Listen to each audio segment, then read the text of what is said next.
Interviewers get a first impression within the first 30 seconds, and they are looking for confidence. They want somebody that's looking them in the eye, that has a firm handshake, that has that professional appearance, and they just want to know that you're going to be a good part of the team. Be nice to the receptionist.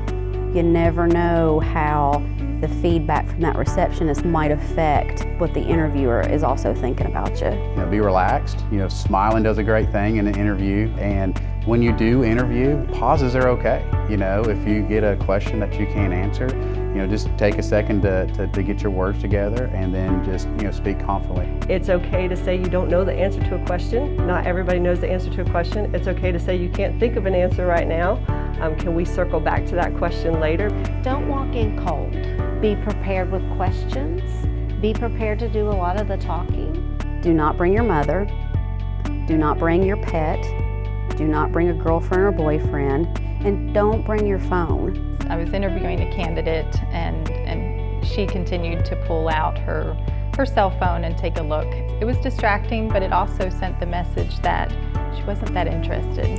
Even if you've never had a job before, you can relate a lot of life experiences too on the job. It's important to talk about maybe some of the volunteer activities or committees at school that you've sat on. What are some of the things or leadership roles that you've taken in those areas? Those are the kinds of things that companies are going to want to hear and see from those candidates who've never had a job before. Look for ways to translate your experiences and talk about how you did. And just as important to an employer is talking about things that didn't go well and how you handled them. That's one question that I always ask everybody I interviewed, because to me, how you handle adversity is just as important as how you do in times that are good, if not more important. I think you have to make sure that you know the answer, you are the right candidate, and you drive it home when you're there. So if you get asked about why you left a prior employer, we always ask that question. Never speak negatively on a previous employer. You never know who is sitting across from you. They could have some connection with them, and you definitely don't want a bridge burned. Even if you didn't enjoy the work, think about the positive things that you did like about that job. Talk about those things. They're trying to learn about you. They want to know about who you are. They want to know, are you going to show up to work on time? Are you going to be responsible? You need to be sure that you are kind of selling yourself. Don't ever be late. That makes such a bad impression. The reality is life does happen.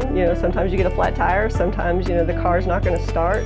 Make sure that that first call that you make is going to be to the employer to let them know that you are definitely interested in the job, but you had an incident, and as soon as you can correct it, you will be there. Or if they prefer you reschedule, you're happy to do that too. So don't leave the interview wondering, what are my hours going to be?